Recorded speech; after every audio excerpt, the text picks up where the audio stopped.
That was God's design. It has been in the mind of God that there is a need to rest. So that every time you do your work, you will accomplish more work. Better work is done. Kung pagod ka na, if you are tired, and then you write, how does your writing look like? Writing mo? Anything, in any work, when you are very tired, the result of your work is great.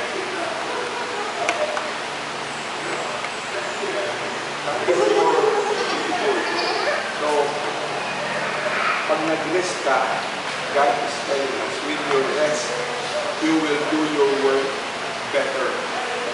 That's number one. So, that subject of rest in the Bible,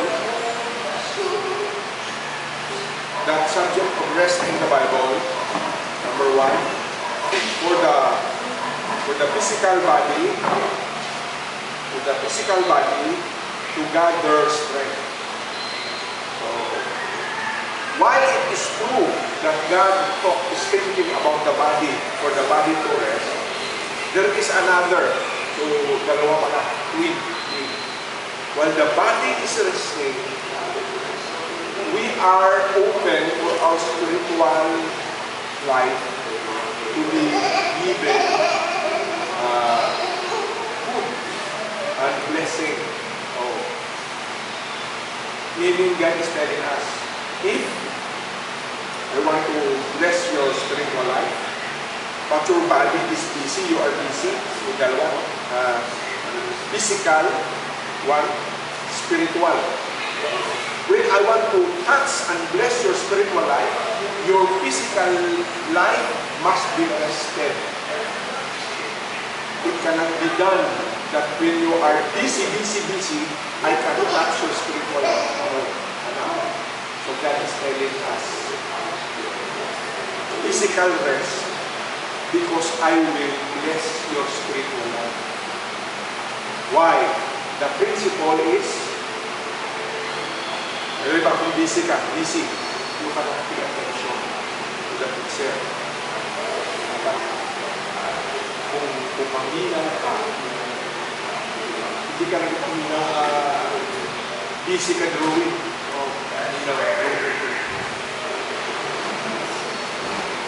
If you are busy in your physical life, doing something, God cannot do anything. But when you are rested, kung nag-rest ka, paminaw, attention ka, you are attentive to God's blessing. You will be attentive to what God will do to you. Ang teacher, ang comparison. If you are busy there, busy ka nag-breathing, ganyan natin. Nag-tingin ka sa teacher, ang mata mo nag-tingin. But your mind is separated, nag-tingin ka. Good teacher will discern and understand that if you continue on talking and teaching, it will be useless. Ano natalo kayo? Nag-dreaming si Roxanne. Ano?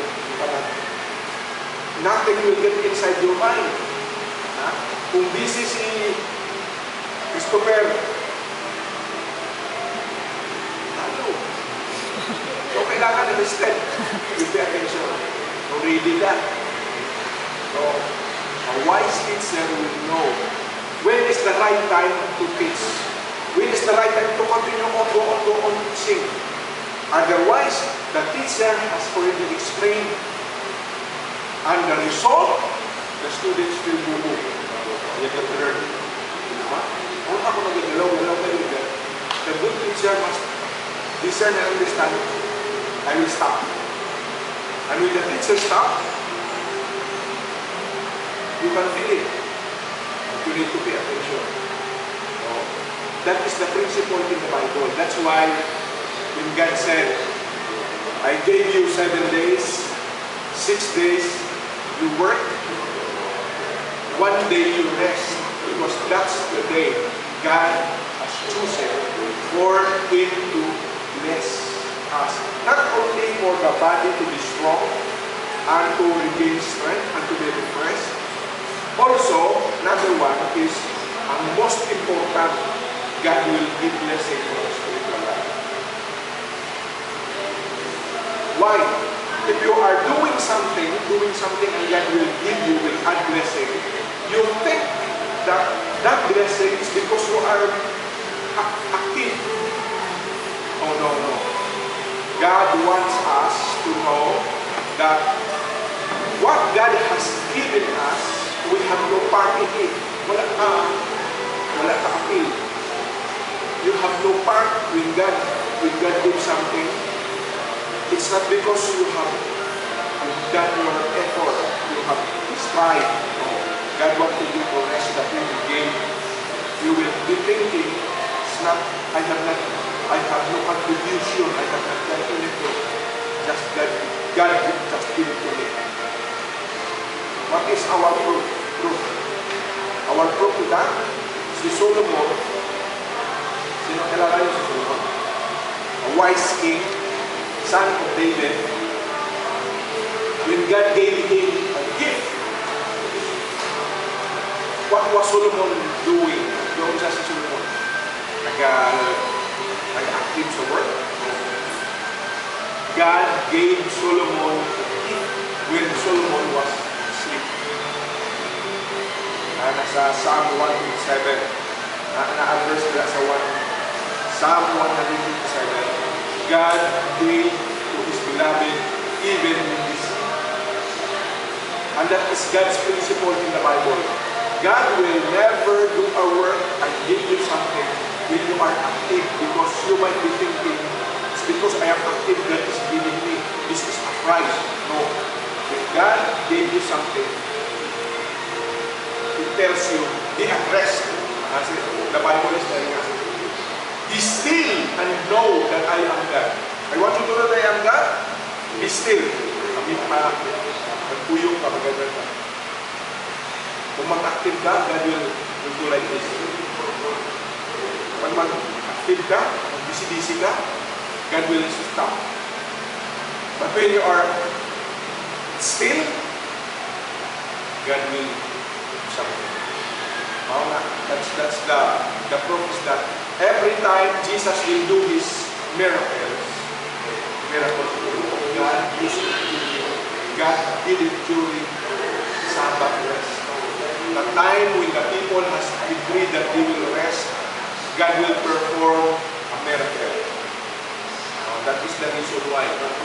Why is it that every time God will do a miracle, it is Sabbath rest? Why? The principle is the same as Solomon. God is saying to Solomon, you see, I will give you something. Why? The purpose is you won't claim that it is from your own activity or effort. You have no part in it. I want to let you know that what I give you, you have no part. It's not your effort, it's not your wisdom, it's not your action. I give it when you sleep. Meaning, I will do a miracle when people are when they are still. So the principle God is telling us that the principle of the world is different. So God will help those who are helping themselves. The principle of the world. So you do your part, you work, and God will bless you. That is a part where man would be proud and say, they would claim that glory to themselves. Puhon nila sa ito mag-work. So si Solomon, ibigay na sa kanya during the time na nag-sleep siya. Ang Solomon will say, this is a gift from God. Pure. I have no part. Solomon has no part in the gift that God gave. And the same principle goes on. That is why ang Sabbath rest is decreed. God will do something to us. And God will do it at the time when people are at rest. When they are thinking, kahit nag-aupo ka dyan, alam mo nag-rest ka, may mo nag-ganyan. Wala. God will not do anything to you. Your mind is busy. Any lesson given what deep inside. Ay nag-aaral yung klase mo, malayo ko sa SL, Paradise, o sa US.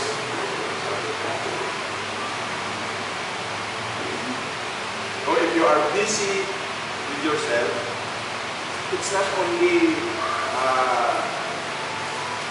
activities in the physical, even your mind is working. When your body is rested, your mind is still working. Naisip ka na this work.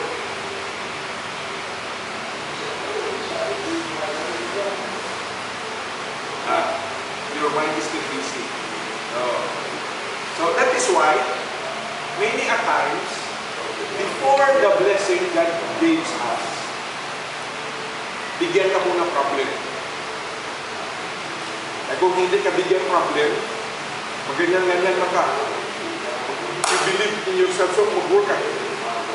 When God gave you problem, surrender ka, rest ka.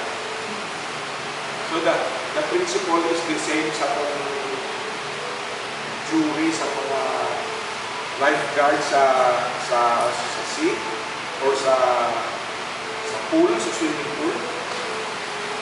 Inada person na may hospital na batay, swimming ka.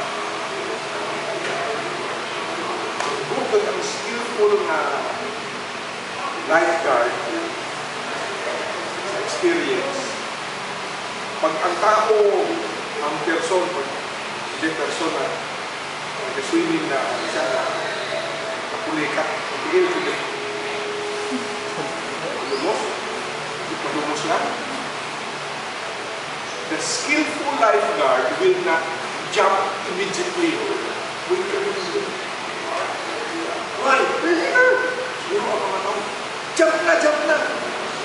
Ang lifeguard na experience, ang skillful will be why? Gusto mo papatay ka mo dalawa? I-jump ka agad! Quick! Jump! Why? Kaya ang person pagka-lubos niya, he will do everything. Ang ganyan siya. Tamaan na jump. Hindi. Jump ka na, tamaan na. Quick, jump. Ang person na nag-kumakma, he will gather his strength and everything that he can. Papuntan ka. Kalau kamu patay. So, ang experience na ang skillful na lifeguard, pag wala na nagamot, as if patay na. Easy to do your work that way. You say with God, the same. So with God, maunang lagi na pa-rest. Rest. Kung nagaganyan-ganyan ka, naghahanap ka sa solusyon sa iyong problema, wala ka mahal, nagaganyan-ganyan ka, God will not immediately help you. Uy! Hindi na magsingawa, surrender na ako, wala na ako. God will come to you. Kahit kung nagaganyan-ganyan ka, kagitagaan ng tulong, kasi ako ganyan ako. Send ko. I save myself. No. So the glory will go to yourself. So that is the principle now. Meaning that decree, God said, you rest. God wants to bless our life.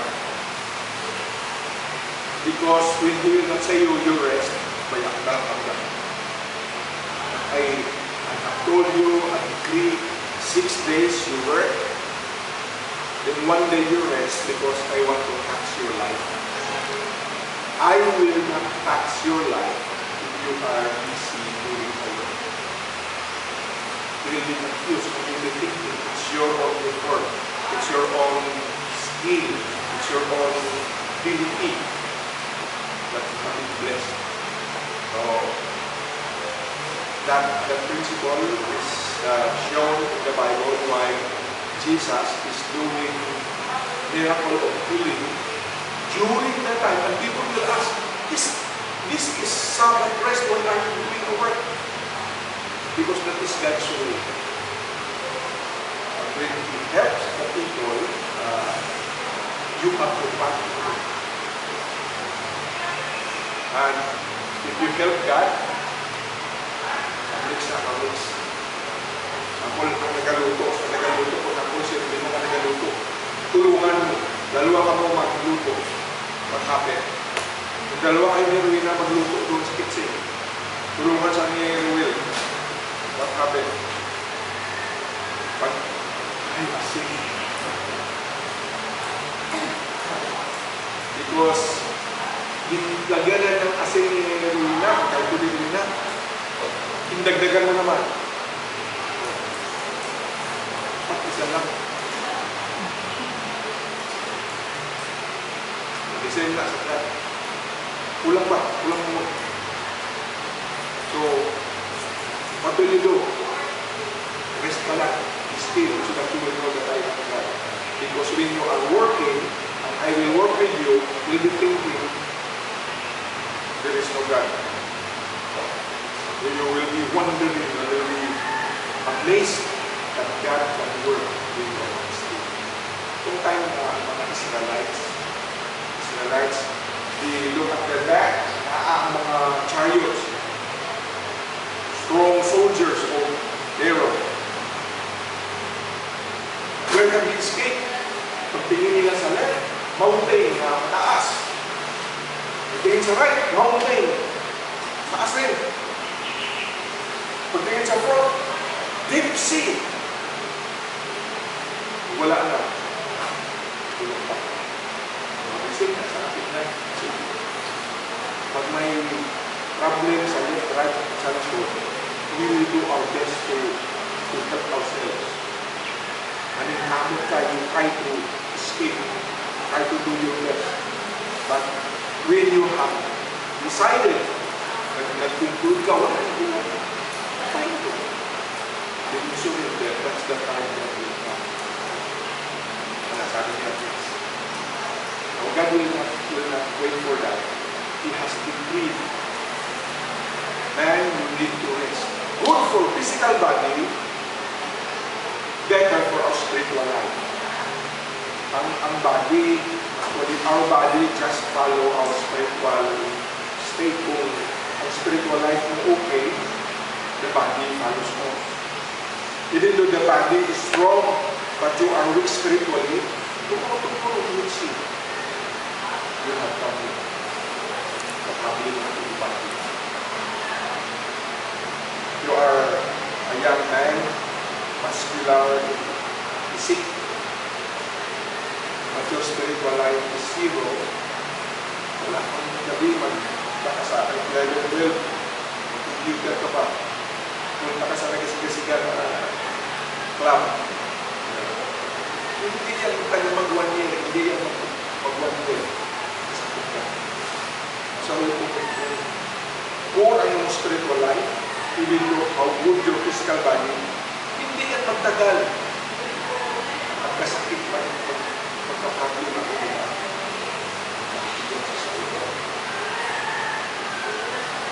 Kung strong ang spiritual life, nag-weak ang body, nag-adjust. Yung pangon. There is healing, hindi pa laki. Complete healing, kaya mapatay pa. Ang ito body, galusot mo sa building. Tapos sa superman.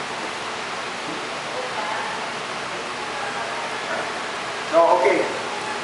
The rest in the Bible now, we understand, it's not just a law that is decreed. When it is decreed by the Lord, it has its purpose. But we will understand the principle. Rest is necessary for God to do the action. Sabi ang bigyan na rin, bigyan na ganyan, yan yung kung wala na ang leader, pag-wait na ang leader, in our life. The comparison is easy. If you are trusting yourself, your effort, your strength, your wisdom, your ability,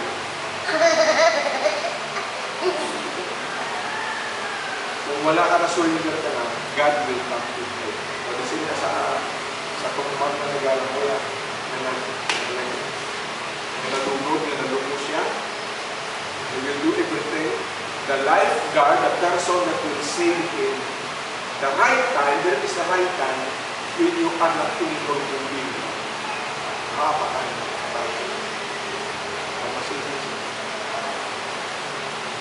So you understand na kung pagkalunod, immediately, ang tao magpalatan. Mag-jump, magpatay. Marami na mga hindi experience na lifeguard. Nagtaligo kayo sa sea o sa pool o sa river. And you don't know, pagkakita nila lumos na nagpakatalak, italit tulungan, ano sa patay? Saan na kayo sa TV sa radio? One man trying to help a sinking person. Matutulungan kita, don't know. Business situation, dali-dali, help. So that principle is actually from the Lord. He wants to bless us when you are not doing anything. Listen. Listen. When we are always, ang talk ba sa atin? Resting, God wants us to be lazy because there is a decree, there is also a decree that a man, father, who will not support his family is bad. So meaning God gave you 6 days to work. You work for 6 days, so God is saying, rest is not laziness. Because there is a time that after working for 6 days, you must rest for the body to gather and be refreshed. There is a verse in Genesis, when God rested, even though He is God, He felt refreshed. So, how much more with us when we have been working? So, nag-work ka, Monday, continue sa Saturday. Pag Sunday na, feel gusto mo makahigo ang working. But if you have rested Monday, you feel the difference. What's more, kung nag-rest ka ng Lord's Day, you rest, and then God come to touch our spiritual life, the more you will be strengthened. So, thirdly, ang first, physical refreshment. Number 2, spiritual touch from the Lord that we will be blessed. Thirdly, our faith in God. So, Monday to Saturday, I've been working, and every time I work, it's just enough to my food. Nag-work ka sa Monday, your gain is just enough for your food. Until Saturday. So, wala sa mga nasip. Pagka Sunday, sabi,